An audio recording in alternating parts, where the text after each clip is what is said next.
SSM's Wednesday Global Africa program brings to you our news stories, exclusive reporting, and SSM perspectives on the day's top news. Plus, the inside scoop on Africa's most important developing stories.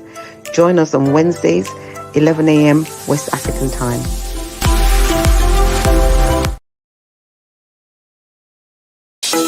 In a world where news flies around every minute, you need the ability to relate and connect with what matters and stay up to date.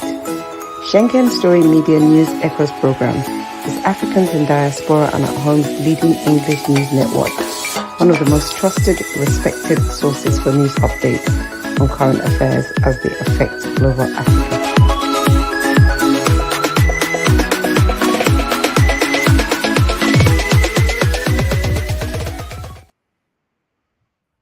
Hello, viewers around the world. You're welcome to SSM Wednesday Global Africa. Here in SSM, we report with empathy. We put people first in all of our stories. We also take what we call a people-first approach in what we report. Be it news, politics, lifestyle, entertainment. We cover real stories about real-life issues. So you are welcome to another edition of Reporting Real Stories, Real Life Issues. My name is Mark Godwin Iweajuwa, and I'm here with my colleagues and friends, my coordinators from different parts of the world. With me from Lagos, Nigeria, is Ogbeni Olarinka Raji. Ogbeni Olarinka Raji, good morning, sir. Good morning, Mark. Good morning, viewers across the world. Welcome to our Wednesday program. Global Africa. Global Africa. Akwabo. Yeah, thank you. Medaso. Medaso.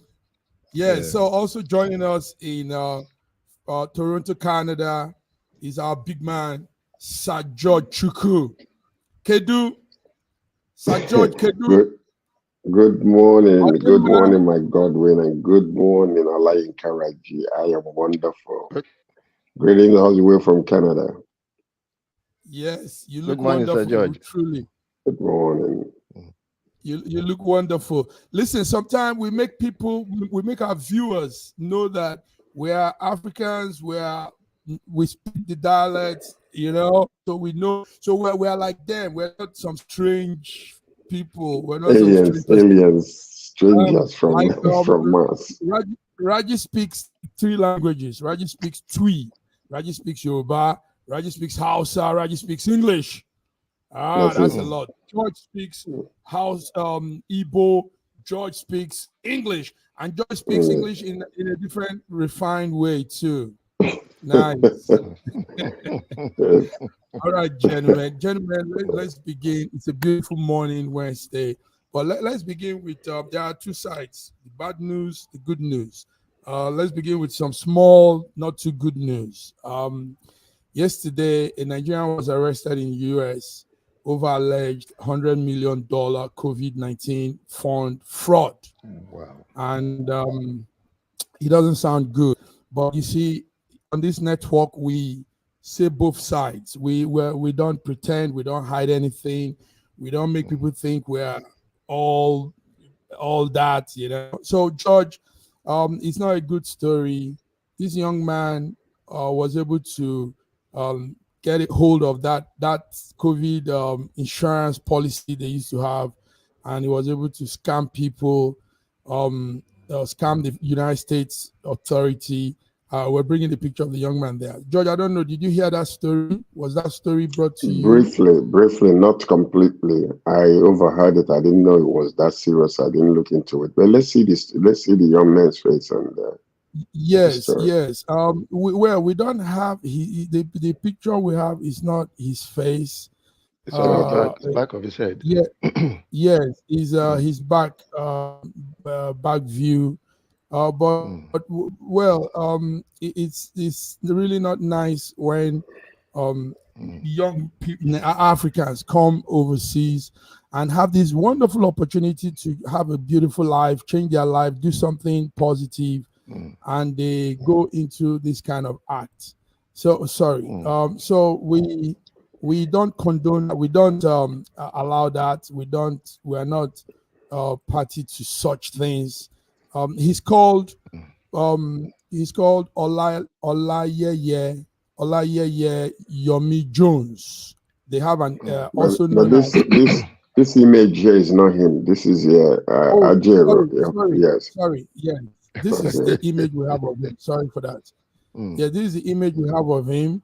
It's just his back view with the FBI being detained. So what he did was between March and July 2020, during the COVID era, him and his friend, he's going to bring all those he's associated with. It's a group crime.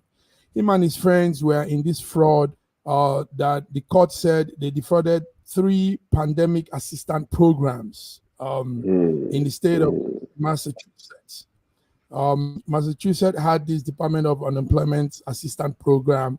So these guys were able to penetrate through that program and scheme the state of that money. Unemployment compensation program the state of Massachusetts had. So $10 million, that's a lot of money. And the young man, go ahead, Raji. What do you know? So is it, my take is that the whole COVID scene was a scam from top to bottom. That a virus could force the whole world, a global shutdown, a virus that we know the life cycle. We know that it cannot survive within 10 minutes in any environment. And it is depleting. It is not as if there's a factory churning out COVID viruses all the time, so that the volume of COVID viruses in the atmosphere continued to increase. For that virus to shut down the whole world for a whole year, the whole world was in a complete shutdown. So the whole thing was a scam. So within the scam, there are also scammers who are also scamming the scammers and doing all that they could do. So now, is it in every situation, something good comes out of it. That shutdown brought about a paradigm shift in the way people now do business. In the way people now do business, such that corporate offices became very, very, very sparse, because people now realized that you could do most of the things you have to do from home, and that you could cut out commuting time, which is transportation cost and everything. Those are the things that add stress to a man's life. When you have to wake up in the morning to go about 10 kilometers to your place of work, now you don't even have to step out of the house. So that came with a certain, so that now we can do meetings online. We can do meetings by Zoom. We can do virtual meetings. We can do hybrid meetings.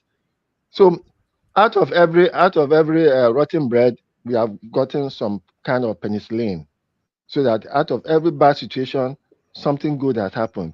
It is a paradigm shift in the way people do business now. All right. First and foremost. Sorry, George, before you go on, that's not saying that I'm supporting the scam. No, I'm totally against it. First and foremost, to the pure, all things are pure. But the conspiracy theorists, everything is crooked. So the point about it is, the pandemic, the Wuhan pandemic that came from China, like Donald Trump would say, it's true. It killed a lot of people that I know, killed a lot of elders that I know, and there are so many that actually passed away as a result of that. One of my sons, did not believe in the pandemic. He and his wife, they got it. They were treated and they were well. So now, the point about it is that the disease or the virus was real, and the fear the world had was real. 100 years before, we had another, pandemic that killed so many population of people. And so to say that it is a scam is actually not a good thing to say, because it was real. There were so many adversaries and so many COVID-19, as if it was, a total, the whole world, the governments came together shut down the whole entire world for no reason whatsoever.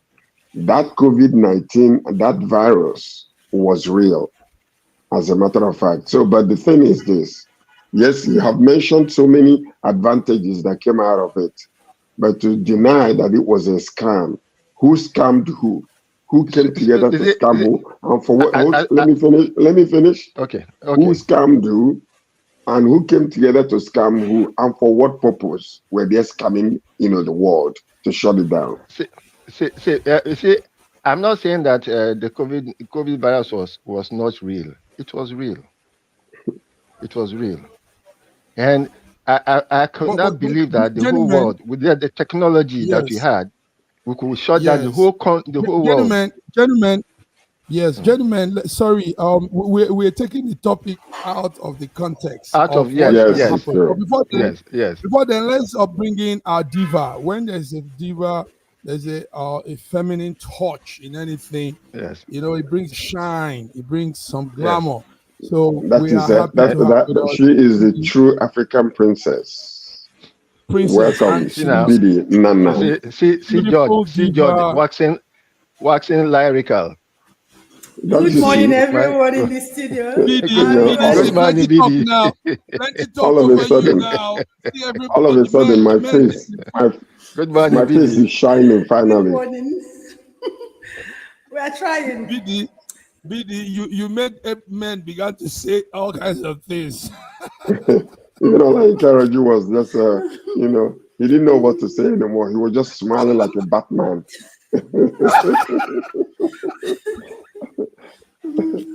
Welcome, Bidi. Right, Bidi, you're welcome. We're happy to have you. Thank you. So, John, but anyway, so what I know. Let's get away from that. I want to talk about this guy here. You see, the point about it is this. Yeah, it is very, very unfortunate because this also shows the level of intelligence of most Nigerians that can actually, whenever they put their heart into anything, they can achieve it. For this young man to be able to discover the loopholes within that spectrum of time and was able to cash in up to $10 million shows you how intelligent and how smart most Nigerians are. But they need to put that intelligence into something positive rather than something that will bring shame and bad to us. So it is an allegation. He's not been found guilty yet, but let's keep on looking. Thank you. Let's keep on looking. So that's the young man. And like we said, on this network, we put out everything. We are not one-sided, not biased. We're not, we say things the way it is. So, okay, let's move on. Also not too good news. It's good Bidi is here to update us and Raji. The fuel scarcity, is it still worsening across Nigeria? Bidi, is the surge still going crazy? 1,000 naira per liter. What's happening? Let's hear the updates. Of course, it's still. I can see Raji smiling. The fuel is here. There's no fuel in Nigeria. There's no fuel. In fact, 2 days ago, for over 1 week, I've packed my car. On Saturday, I had a serious event I have to attend. I bought a black market of 4 liters. I bought it for 7,000 naira. Do you understand? Just to go to that. Thank God it was on the mainland. If it was on the island, I wouldn't have tried that.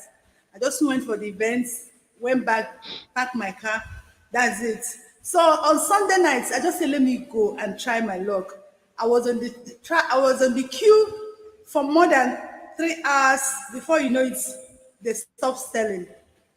I have to go to the other fleet station. I begged. If you see me begging, like as if a child that the mother is not at home, I begged, I knelt down and I begged. And that was after bribing the gate man for 2,000 naira to allow me go in, talk to the manager. I pleaded. He was there before the man now finally said that he will only sell 10,000 for me. I said, please do. The queue is still there, and it's only few stations that is selling. The first scarcity in Nigeria is still going high. And what gets me wondering is that I don't understand. We heard that in the history of Nigeria paid the highest subsidy this year. the highest in the history of Nigeria. They paid the highest for subsidy this year. And this government told us that remove subsidy. And we came to realize that they are still paying subsidy. Not just that they are still paying subsidy. In the history of Nigerian petroleum industry, they paid the highest this year. And Nigerians are suffering. I don't understand. Maybe somebody should make this thing clear for me, because honestly, I don't understand. Raji, what do you have on this? She doesn't understand what's happening. It is very, very sad. It's very, very sad. And you see, more saddening is the conversations that some of us are having on certain fora. When you mention that, look, fuel is now selling for 1,000 naira per liter, up to 1,200 naira per liter, and people will be insulting you that, was it Tinubu's fault that it has gone that far? So, look, what was fuel selling when he came in? It was selling for less than 200 naira. He removed subsidy, and then the fuel went to 600. And it has been increasing ever since. And you say you have removed subsidy, but we hear that you are still paying subsidy. And recently, NNPC declared profit of over 13 trillion naira. NNPC declared profit. Where are they getting the profit from? Is it from the fleecing of the people? NNPC that is not selling, that is not doing anything, is making profit of 13 trillion. You know, I think the people have said it so many times that Nigeria is a crime scene, and the people who are leading us, who are the president and his group, are a set of gangsters who don't care whatever is happening to the country. In all these things, the president has bought a new private jet. So I just saw a huge Escalade, which was as big as that of the President of the United States, as his official car. I don't know what has happened to the Maybach that they were using before, but whether it has passed down to the vice president. The country is suffering. The president is not bothered, and his people are just ranting anyhow, as if they are talking to imbeciles. In fact, that's why they take Nigerians. Can I give a rundown? Oh, sorry. Go ahead, BD. Yes. So before George comes in. Can I give a rundown on what Raji had just said? You know, the federal government, President Tinubu actually approved that NLPC should use dividend. You know what dividend is? Dividend is not Nigerian government. It's money that people who invested, the interest they made, they should use it to pay subsidy. The same something they told us is being removed. Now, from what Saji said, let me tell you, NNPC has been making profit since 2021. I don't know why Nigerian government is so much interested in business than the life of the citizen. They said the duty of government is to protect life and properties. In 2021, sorry, I have to read it from somewhere. In 2021, NNPC made the profit grew for the first time in Nigeria. Their profit grew to 674 billion. In 2022, they made 2.5 trillion. In 2023, they made about 20%. The profit grew to 28% interest. They made 3.297 trillion. Now, I don't understand this government. They keep making interest to buy private jets, to buy bulletproof cars, to build houses for them. Why an average Nigerian suffer? I don't understand this thing. Maybe, like I keep saying, honestly, I know these stories, but I don't understand them. And I need someone to make me understand them well. All right. First and foremost, NNPC have a lot of business. They're involved in the selling of gas. You know, there are so many things that are, taking place where their revenues come from. And the bottom line to it is this, at the expense of what? And that's exactly the direct question, because they make a lot of money. There are so many investments, so many areas that they are involved in. In the marine industry, NNPC makes money. Gas industry, they make money. In the oil industry, they make a lot of money. Don't forget that they are the main people that controls the crude oil sales and everything else that happens. and they work hand in hand with CBN. So part of the problem we have in the country is that people are dying and suffering. Hunger is all over. There is food insecurity and there is fuel scarcity. And yet, in the middle of all of that, in the middle of all of this chaos that is going on in the country, the president found it that he had to take a quick trip in order to secure the jet that they have, purchased for him, which a lot of people were against because of the state of the economy in the country. But these things tell you so much about them and us type of attitude, which has been going on. It's not about, they don't hear what you're saying. They don't understand what you're going through. And the point is, they are living in a different secluded world. That's why every noise that is being made and everybody that rises up to want to challenge the government and their constitutionality of what they're doing, those people will be hijacked, intimidated to shut up. And that's what you're going to be seeing in the news that is coming forth shortly with Nigeria. Thank you. So just in support of what the last statement that Sir George made, I said it before the protest, that the government would deliberately allow the protest to happen so that we have a reason to persecute people. And the persecution started immediately. So Nigeria is under persecution for supporting the protest. People's accounts have been. Thank you, Raji. We'll come to the Nigeria story. Anyway, you've both confirmed that this fuel scarcity is worsening across Nigeria, and the petroleum price is skyrocketing. They said even the black market rate, George was telling us in Abuja, 10 liters is going for 12,000 naira. That's what we heard. Yes. And the premium motor spirit, PMS, as we call petrol, they say is scarce. These are terrible times. And the sad thing, like George is saying, is on top of this, our president is not even addressing this. Rather, we're hearing different stories. We're hearing purchase of private jets, purchase of vehicles. Raji talked about the Escalade.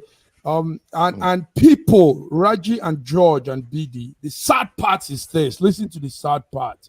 The sad part is knowledgeable, so-called knowledgeable Nigerians that you think will speak and say this is wrong are defending all of these chaos. That's what I said. Yes, they are defending. They are telling you, he bought the private jet because they are trying to be economical. They are trying to preserve this. He bought the Jeep, the Escalade, because we don't have now. It shows how we've all been caught up in this web of deceit and evil. The leadership is wrong. The people are wrong. The Bible talks about where the king does anyhow, the people suffer. This is just what it is happening to us. Raji, go ahead. You wanted to add to that? Now, you see, what something that is very, very insidious that most of us are not aware of. You know that privately, Nigerians generate more than 80 gigawatts of electricity, and it is generated through diesel and petrol. Diesel and petrol privately, 80 gigawatts. Meanwhile, the whole installed capacity of Nigeria is not up to 10 gigawatts. 10 gigawatt of electricity. Therefore, any increase in the price of fuel, diesel, petrol, escalates. In fact, rises the cost of living by more than 50%. That's why there's so much serious. Unless something is done to reduce the cost of fuel, diesel, and petrol, the life of Nigerians will be becoming more and more miserable because we generate more than 80 gigawatt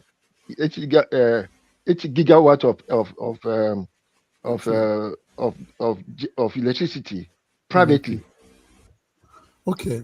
But you gotta look at this from another standpoint. We're looking for the welfare of Nigeria to increase. We're looking for the economic condition of Nigeria to increase. We're looking for investments. We're crying out and crying, oh, we're developing this contract to this country. We're running to this country to, develop contracts to bring foreign investors. Meanwhile, the people that have been in Nigeria, they are leaving because the economic condition is no longer favorable to them, most of these corporations. And yet we're crying out, okay, now we're depending on oil. We need to increase our local GDP, by producing food products, by manufacturing and all that kind of stuff. But the environment is not conducive. What fool would he be that will see what is happening in Nigeria and come and invest their money there? Doesn't make any sense. So, and these are the things that are affecting everyday people. You're losing trillions of dollars, naira, every single day simply because when the transportation, the logistics are not favorable, when goods cannot move from one place to the other, and the transportation cost is increasing, they will pass it down to every product that they are moving. These are things that are slowing the economy. This is the reason why inflation is so high in Nigeria, and the productivity is decreasing drastically, statistically, and nobody is doing nothing. The only thing that the president cares about is getting himself fatted up with a new jet. And then you already seen, we already seen the amount of money. Hold tight. You already seen the amount of money that was leaked out. 21 million naira that each senator is making every single year, every single month. Can you imagine that? All in allowances. They even had hardship allowances. The people that are suffering, they don't have any type of allowance whatsoever. Nigeria is them and us. Until we become one, we will not see the light of day. Until we become one, we will not see the light of day. See what George just said. Let me add to what George has said. What George has said is actually what is happening in Nigeria. Let me give you people a rundown. Nigeria we are not productive. We're based on importation. About 75% of what we use in Nigeria is imported. Now, during Jonathan government, to clear a 40-feet container will cost you like 1.8 to 2.4 million. During Buhari, that same container costs you 5 million to 6 million. Now in this Tinubu region, to clear that container costs you 18 million to 22 million. You know what that means? All those money the governments are collecting from the importers, they will infuse it into the products. And that's why the cost of things are going high on a daily basis. Now, I just talked about we are going around looking for investors, why the ones who have in Nigerians are leaving. Exactly. Now, look at what happened during when China, through France, seized our 3 presidential jets. When they were going into the agreement with Ogun State government, the Chinese, because they know that we don't have a good judiciary system, the Chinese government choose foreign arbitration. And that is why Nigerian government cannot do anything. If we have good judiciary system, when companies come here, they will choose local arbitration. But they know that even if they go to courts, they can't get anything. So they always choose foreign arbitration. Do you understand? And that is actually what is happening. We all, like I just said, the people that are supposed to, Nigeria is the only country where oppressed defend the oppressor. And that's exactly what is happening in Nigeria today. Do you understand? I would say, when you say Nigerians are suffering, if you have not, let me tell you, on my street, to walk around my streets, I'm always afraid, because before you walk like 3-4 poles, you must have like 4-5 people who will tell you, I've not eaten. They are not even asking you for money. Just come and pay for food. Let me eat. And these people are not even asking you yourself, how are you surviving? Just because, Nigeria will say, fake it until you make it. Everybody is just managing in Nigeria. But when they look at you, feel like, oh, you're doing okay, you look better. They feel that you're better. But everyone is just managing in Nigeria. It is really hard in this country. And it's so worse that the people who are going through this are the people defending people who are subjecting them into this poverty. Ask Nigerians to endure. That's the annoying part, BD. You ask Nigerians to endure. It's sad that people that should speak up people that should try and make a change. I mean, see how the change could have been effected. They are the ones also supporting. I'm with Raji in a group chat where there are some notable Nigerians, and I see what they say. It's really, it's baffling. It's mind blowing that somebody will give reason why a new private jet should be bought. Somebody will give reason why the president should have a new Escalade Jeep.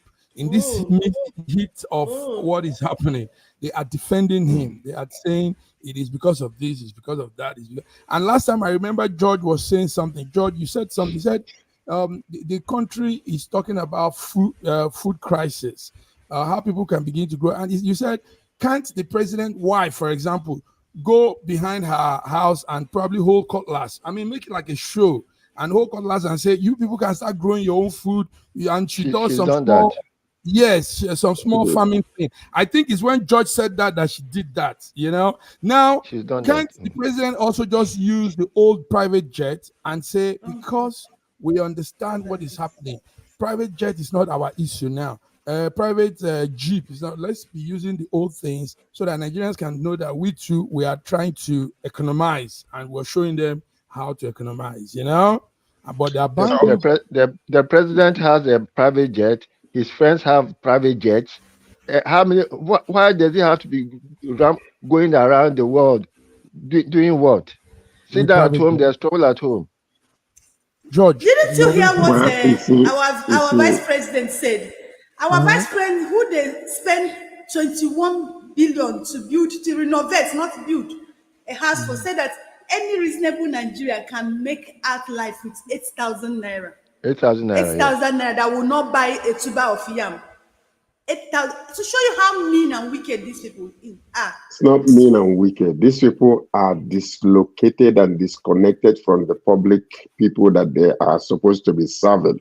And the key word there is serving. Because what they have done, there is no servant leader in Nigeria anymore. All we have is emperor leaders. And this is exactly what is happening. And that's what they're trying to, fascist type of government where they want to, overload every single individual. It's not, the smell of military leadership is still all over Nigeria. And that is the reason why you're seeing what you're seeing. Until the day we embrace true democracy and find good people that we trust and know they can help the country, unite the country together, bring the country to where it's supposed to be economically, have that international respect, you will not see any light of day, like I said before. Until we come to that point where we hold our leaders accountable, it doesn't matter how much or how it is done, we will not move forward. The point we are making, we can cry all we want to. When you talk too much, they will come through the back. They will use their hitmen, like all these agencies that they're talking about after you, and they will just shut you up. Look at what they're doing to one of the people, simply because he's the leader of Labour Party, or people that are demanding their own constitutional rights. Yes. In a democratic government. So these are the things we're saying. BD, Raji, you guys are. We say it as it is, and that's who we are here. SSM viewers, SSM Wednesday, 25th of August. We are here talking real. This is our Wednesday of Global Africa update. Gentlemen, let's go on a small break. We're coming to talk about Ajiro. Yes, the NLC boss man. He's been alleged to be sponsoring terrorism. We're coming to talk about the monkeypox that is taking over some parts of Africa. So let's see you on the other end, gentlemen. Thank you, Raji and George. Nigeria,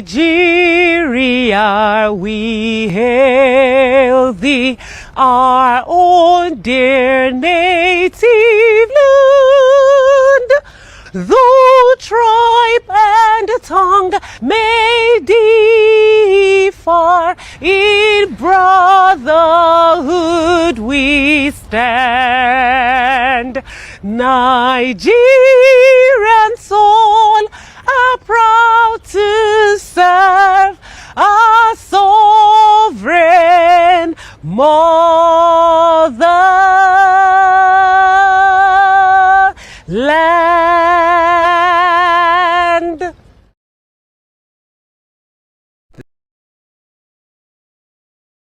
This country has some of the most extraordinary culinary diversity in the world. I'm talking about Nigeria. This first dish is amala abula, made popular by the Yoruba people in southwest Nigeria. It starts with amala made from dried yam and then is covered in a variety of soups. Next we have ofe nsala, a white soup that is synonymous with the Igbo people of southeastern Nigeria. It goes best with fufu, or akbo as the Igbos call it. Next we have suya, the most well-known food of the Hausa and Fulani people of northern Nigeria. Meat is covered in a peanut-based powder called yaji and cooked over an open fire. This is banga and starch, a classic of the Urhobo people of Delta State. Lastly, we have onunu, a plantain-based swallow of the Izon people in South Nigeria. We are eating it with fisherman's soup, popular throughout this whole region. And of course, we don't forget the jollof rice. This is popular everywhere in Nigeria. I think what makes Nigeria so great is the diversity of all the different people coming together. These beautiful ethnic groups living side by side, sharing culture and cuisine is what makes Nigeria such an amazing country to visit. Nigerians should be so proud of that cultural heritage, as there is so much more that unites than divides them.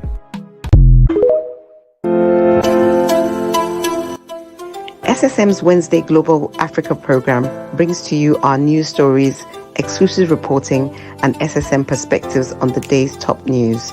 Plus, the inside scoop on Africa's most important developing stories. Join us on Wednesdays, 11 a.m. West African time.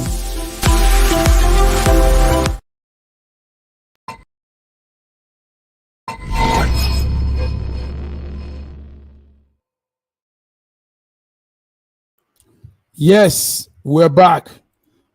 SSM Wednesday African updates. Gentlemen, a lot is happening. We know any moment from now, the Nigerian Labour Congress will probably be going on another nationwide strike. But what thing happening is, like George said earlier, they are now tight-fisted, closing the mouth, gagging up the mouth of those trying to speak out. So the NLC boss, Ajiro, is being accused of harassing. They say he's sponsoring terrorism. Raji, can we get that story from you? Is that true?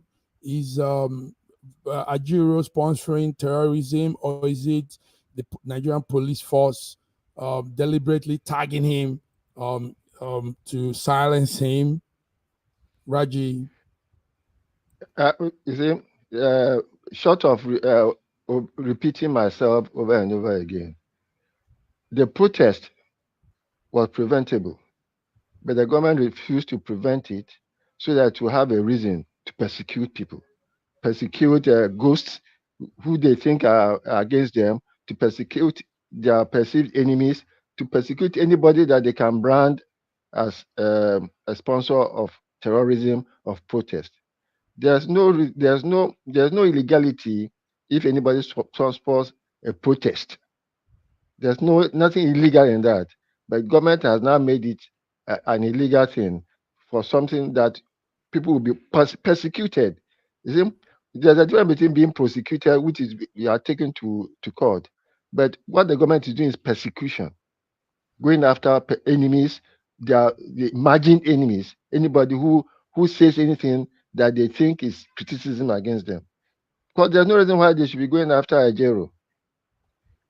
Even though Ajero himself continues to put himself in danger by being political instead of being more apolitical, by being consistently enforcing himself as a member of the Labour Party instead of as the president of the NLC. Because not all NLC members are members of the Labour Party. Therefore, Ajero himself should be careful about how he presents himself, so that the government will not find any imagined reason to rope him in. Okay. The government is ready for persecution. Recently, the account of certain people on Bitcoin and everything had been clamped down. It's persecution. Bitcoin, everything be clamped down. Yes, before we get another update from Nigeria, from BD, George, we are hearing all of this, and it's a surprise thing that they are slamming Ajiro with all of this. But the thing is, a nationwide strike is inevitable. George, what do you think with what is going Well, on? I think that having demonized the last protest by the government, and now they're looking for reasons, to clamp down upon this guy in order to shut him up and to ensure that he doesn't come up again and make any demands. The departments, different parts of departments in Nigeria ought to be very careful. See, when we do what we're doing, blatantly, with no regards, we forget that when you back people against the wall, even your own little dog in the house can bite you one day. So the blatant, refuse to listen to the people that you're governing, the impetus of doing what you want, regardless of who likes it or not, it's akin to being a military leader. And that's exactly what is being resisted in Nigeria. Because, it's almost like you have two different groups of people, them and us. The government, therefore, don't say nothing against them because they're the emperors, the overlords of everything. They are no longer servants. They're emperors in that country. And they ought to stop. If he does not stop, it will be stopped. Because this is exactly what led to this particular protest last time. You're refusing to hear the people. You're just throwing crumbs all over the place and doing your own thing, increasing your pockets, the three arms of government. The police officers are not enjoying any of these things. One arm of the government is only two arms of the government. The judiciary already have their own pockets, even fatted up more. The senators and the House of Reps all over, they have fatted they're doing well. They have so many allowances they can live off on. So, these are the things that when people are crying and looking in that one direction, when a child is crying and looking in one direction, either their mom or their dad is right there. So, government, pay attention. It is enough with all the excuses. It is enough with all the intimidation. Try to be a servant leader in that nation. Pay attention to your people. It happened in the Bible when the elders of Israel was telling Rehoboam, say, pay attention to Rehoboam, pay attention to the people you're governing. The elders told them. And then all of a sudden, he decided to go with the young people. The nation was divided. Nigeria, pay attention. I love my country. Government, pay attention to the woes of the people, the pains of the people, or else you will live to regret it eventually. Because it cannot continue like this. Thank you, George. It cannot continue like this. BD, I don't know if you've said it all, because I want to know from you what's happening with the 20 kidnapped medical students. We had that were kidnapped, because the kidnapping is still going on. People are still but before I say that, please, I want to comment on this Ajero issue. Now, there's something I want people to understand. Immediately after this started like the 7th of August, Nigerian government listed the names of a lot of Nigerians in diaspora, which they have placed them on watch list. They say they are part of people sponsoring the End Bad Governance protests. Now, I like what Raji said. Then I went to Nigerian Constitution to read a little, and I did not see where sponsoring a protest. And what is sponsoring protest? That people came to say, oh, our road is not tied. We want to call the government's attention so that they can tie this road. And we need to print banner. Can you give us money? And you give these people money. That's sponsoring. That's what for Nigerian government. Now, that one apart. On 19th of August, that was Monday this year, Nigerian government tried secretly with army, DSS, and police, the people they acclaim to be the leaders of End Bad Governance in Abuja. It was secretly, they tried them. A lot of people who partake in that protest are still in detention till today. Remember, even before now, we still have a lot of NSAS protesters that are still in detention. Now they came up again. Now a lot of people every time they keep saying that Ajero is being political. There is nothing political Ajero is being. The thing with this government, they just want to, they just want to control every parastatal in this country. They just want to use every ministry, every parastatal to witch hunt, control, and do whatever thing they know how to do. Now listen, Nigerian police invited Ajero. Nigerian police, when I say every parastatal, every ministry, they invited Ajero for questioning, for terrorism sponsoring. They invited Ajero. And look, let me tell you, as long as you are now in this country or in this life, this is just a way of silencing Ajero.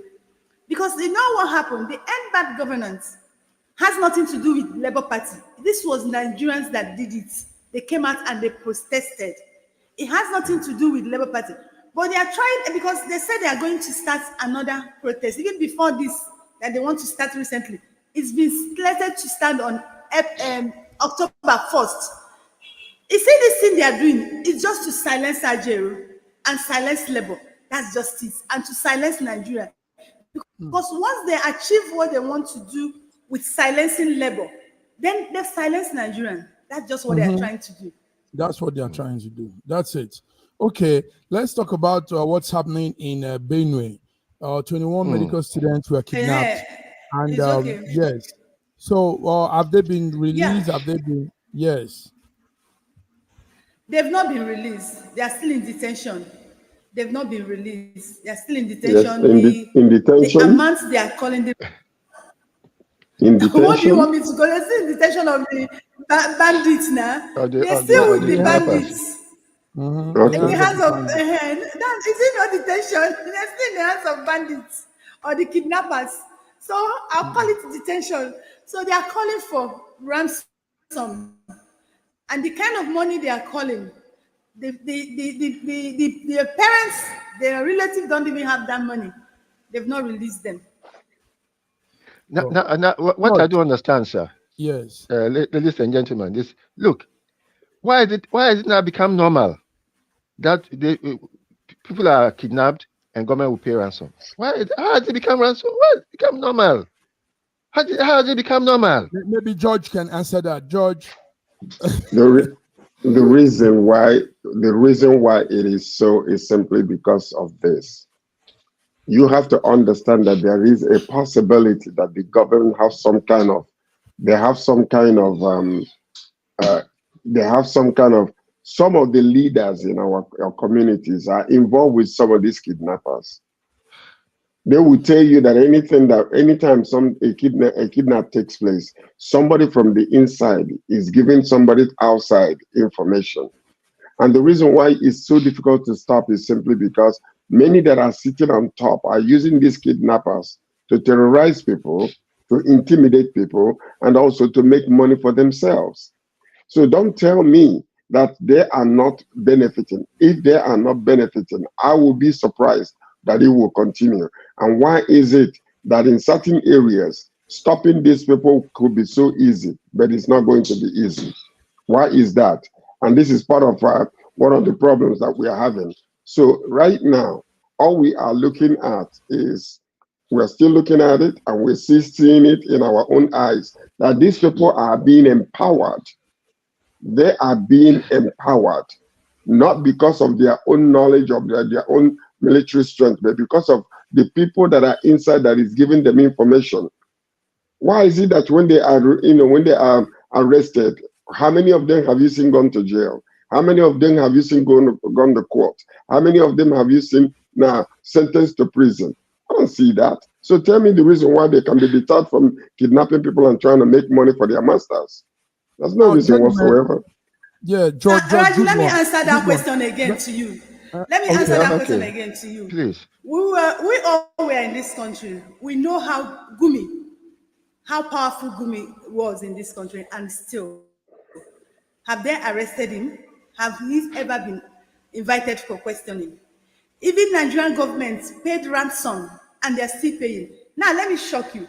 Sokoto government just approved to construct road from Sokoto to Bandits Handouts. What do you call that? the government of Nigeria are aware of these kidnappers and these bandits. And that's why they can't arrest them. That's why nothing can be done about them.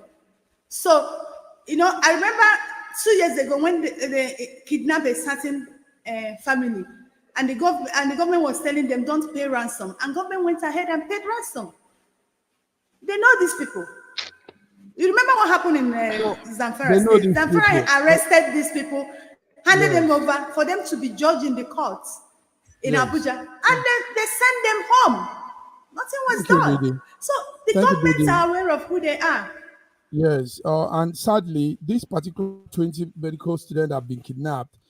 It's receiving widespread condemnation. CNN is talking about it, BBC is talking about it, Al Jazeera, all media homes are talking about. It doesn't seem to have no impact, even though they are all talking about it. Yeah, now, no, guys, it will not have any impact. It will not have any impact. It will not have any impact because, like what Raji was saying, it's become so normal. It's a normal thing now. It's like almost like everybody's expecting it to happen, and it does happen, and nothing is going to come out of this, just like the rest of them. Kidnapping is lucrative in Nigeria. Kidnapping is lucrative in Nigeria today. It's a new business. How didn't I learn how to kidnap? Or business. Well, let's bring in a friend and a coordinator that does not know about kidnapping. Dr. Godwin from Russia. How are you? He's not into kidnapping. Godwin, how are you? Godwin, your audio needs to be checked. Okay, guys, let's go on another story before the final one. BD and Raji, we knew that last July 11th. Sorry, I hope I'm audible now. Yeah, you are. Yes, brother. How okay, thank you for having me. Thank you guys for tuning in. I hope I can contribute my little cents with the remaining time available before I return back to work. Because of you, the network is giving us extra 5 minutes. So, guys, let's talk about these LG, local government autonomy. We know July last 2 months, the Apex Court declared that it's unconstitutional for state governors to hold funds meant for local government. So now they are taking it further by federal government inaugurating a 10-man committee that will enforce that Supreme Court judgment. Let me start with BD. BD, it's crazy that the governors are fighting to still have power over money meant for local government. I mean, these are things you begin to wonder. So it's not like George will say, it's not about leadership. It's about settling themselves, making themselves. Tell us. So let's BD. I tell people, each and every one of us will keep saying Tinubu, Tinubu, Tinubu. It shows you who we are as Nigerians. I am telling you, just saying what I was talking last time. Problem, and I don't even know how we can. I don't know how it could be solved. Do you understand? The same states that have problem with federal still want to control federal local government. Money. If you look at what is happening now, if you listen to people who knew when local government was working, they'll tell you that small drainage roads, everything is being done by local government chairman. But this time around, everybody is waiting for governor. Like I'm in Lagos, there are a lot of things Sanwo-Olu cannot do. Everything he can't. So the thing is this, it shows you who we are. And this attitude, we exhibit it in ourselves, even in our homes. Even a husband wants to control wife 24%. Staff, if you get a woman, make her a staff. She wants to control everybody. It's just who we are. I don't know how to, it shows you who we are. I don't know the kind of word to use. We are a horrible set of people. How can they We are not do horrible us? people. We are not horrible. We are not horrible. No, we are not horrible. We are not horrible. We are just human beings. We are just human beings. Mm-hmm. Can I say something? Okay, Raji, sorry. Okay. Okay. Now, you see, we have a constitution. The constitution has determined how local government funds could get to the local government. I think what should have happened at the Supreme Court was not amending the Constitution, but enforcing the process of getting the money through the joint account to the local government, not make a completely new law. Because what you are now doing now is that we are actually disrupting the whole process. Because the Constitution provides that there should be a joint account controlled by the governor and the local government. What the Supreme Court should have done was to enforce that control.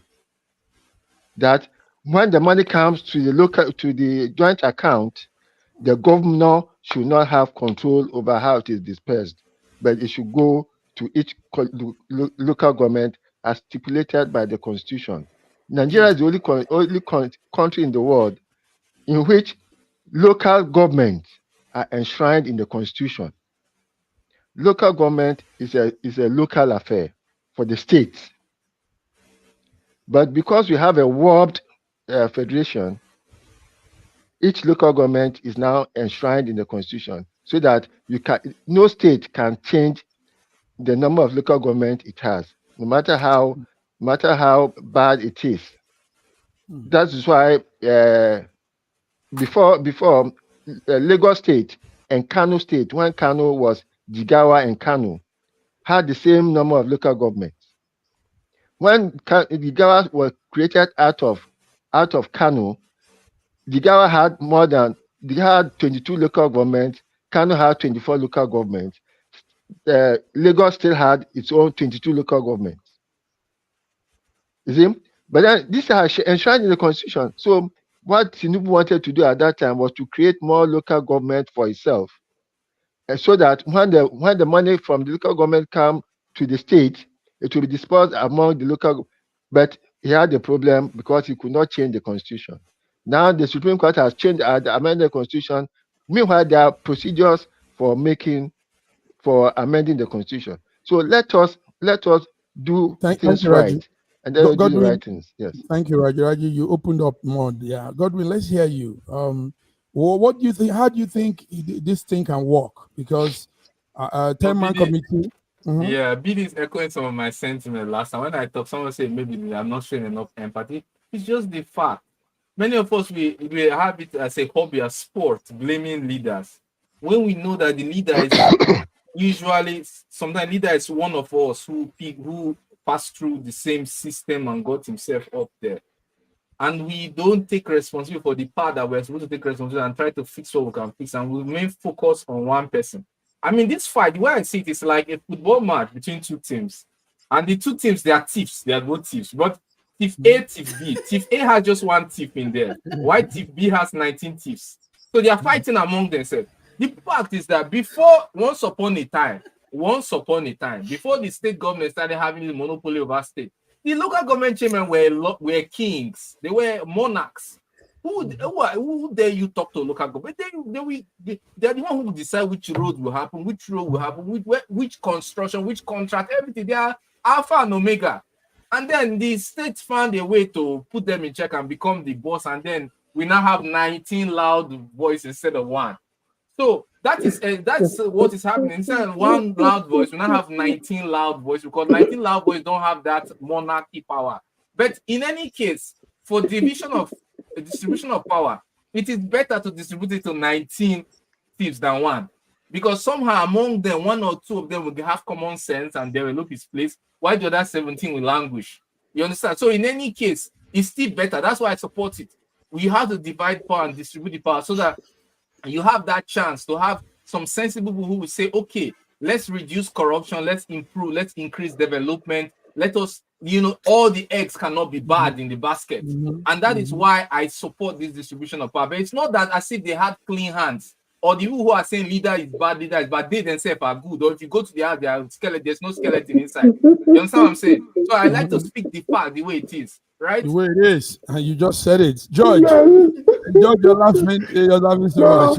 I'm laughing because this guy just gave you a pure, complete blueprint of what's happening in our country. It is so crazy.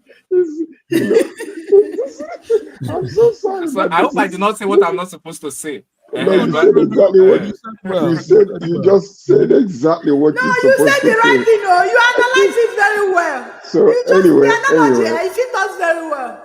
I'm telling you. no, anyway, this is exactly it. And because corruption has already been wired in the bones of everybody, we can be like the 19 can be complaining all they want to. All they want to do is to get up there and have an access where they can milk the cow directly and don't. If you don't get it, forget it. Oh my God! It's just, I'm so sorry, but this is so funny. I mean, these are analysis Don't of get this it, whole forget thing. it. I think, honestly speaking, if you allow us, we can end with this one because this is so good. But anyway, the point is this: it is still very, very important that we develop checks and balances. As much as the government is enforcing this local government autonomy, so that money can go directly to them, we also need to have a way of checks and balances with those local governments so that they cannot go back into the same thing that they used to do before. But they will be held responsible for the money that is coming to them, and let the citizenry know that they have the right to complain against these people. Because if there is no oversight over some of these things, all you will see is, even as it is right now, as it is, you see local government chairmen, once they become one, all of a sudden they are billionaires overnight. Overnight. That's it. That's it. All right, George. So let me just add one thing. It will not be like that. With this rubble they've had with governors eyes will be on them.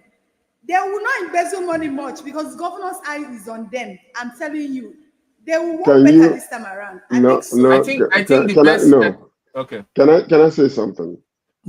What you fail to understand is the local police officer who is standing on the road have a quota system. They got to collect in order to go through the hierarchy of authority all the way to the top. And when this thing is happening, you will see governors begin to call local government chairmen, because they will have to have a way whereby a kickback is going to be under the table type of thing. You take care of me, just like what Wike is fighting for today over Fudara is the same exact thing. They want to be overlords over everything that is happening. They will create a system whereby the money that is going to the local government, portion of it will now go to the Oga on top, which is the state government governor. It will happen. Sorry, I wanted to add one thing. Unfortunately, right, systems by itself cannot save us. We are past that stage, that level of, we are entered the depth that systems even alone cannot save us. What can save us is making sure our interests are different by splitting the power, number one. Number two, allowing competition. There should be no mercy for bad unproductiveness. You cannot say someone fail out. For example, if a local government chairman is not doing well, you give development indices. You base on development indices. If they are not doing well and they want to languish, you let them languish. Don't sorry for them. There should be no mercy for unproductiveness. You allow that competitiveness and reward only productivity. That is the only way that, together with the system, you'll be able to get something out, divide the interest and allow competition. That's the only way. But if you create a system, it doesn't matter the election. It matters who announces the result. It doesn't matter who goes to vote. It matters who announces the result. That's in the Nigerian context anyway, because that's not how it is. Gentlemen, let's crop it up with this one. SSM viewers, you're listening to our Wednesday African update. Let's crop it up with something that is affecting Africa now too. Congo is to receive some vaccines from next week from the United States. Japan and some other countries are helping to stop the outbreak of the Mpox. The Mpox is here again, gentlemen. The Mpox is ravaging everywhere. The WHO has declared the Mpox a global public health emergency. They say that as at yesterday, they found that 13 African countries has it, and it's coming in a different form. It's spreading in a different form. The Mpox, So I don't know. What do you have, guys? What do we have on this? Dr. Ibe, can you give us a little analysis and take that picture out, please? No, So bad. let's take it out. We should warn the public. It should warn the public. We're warning the public. Please warn them about this. Understand that the mpox is an infectious viral disease that can occur in human and human body and animals. The symptoms are what you're seeing on the screen there: rash, blisters, and the person has fever, swollen body. But all of this, something is happening. The WHO says, regardless of the strain, mpox is not a new COVID, and they say they have the power to control it. It's moving hard. Symptoms also include fever, swollen body, rash, like we said, sore throat. So if you have these symptoms, please report and know that it's the mpox. Okay, if you guys don't want to say anything, let's crop it up with this one. So, but I want to just say something. Please, Dr. should say something. Yeah. Go ahead. Yeah, what I want to say is that it's contagious. Yeah, it's contagious. So as a result of that, you have to quarantine yourself and also report everybody who you have come in contact with. That's the way to help, especially they can also quarantine themselves. While the best time to know when quarantine is over is when the scales have fallen off and a new skin forms.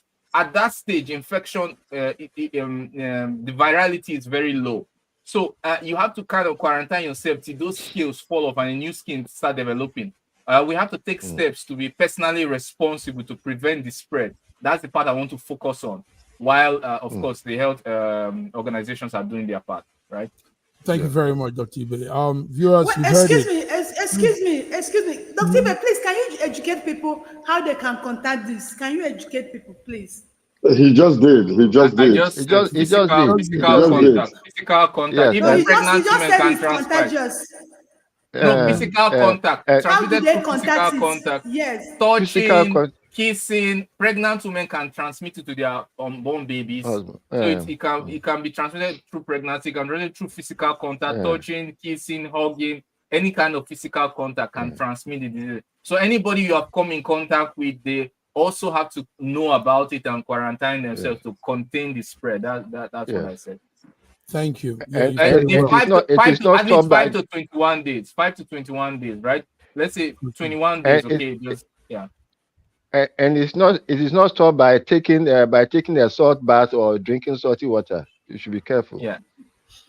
All right, guys, that's it. And also, please don't inhale any disinfectant like Trump was advising. All right, guys, and it's not cured by antibiotics. Don't misuse antibiotics. It's not cured by antibiotics.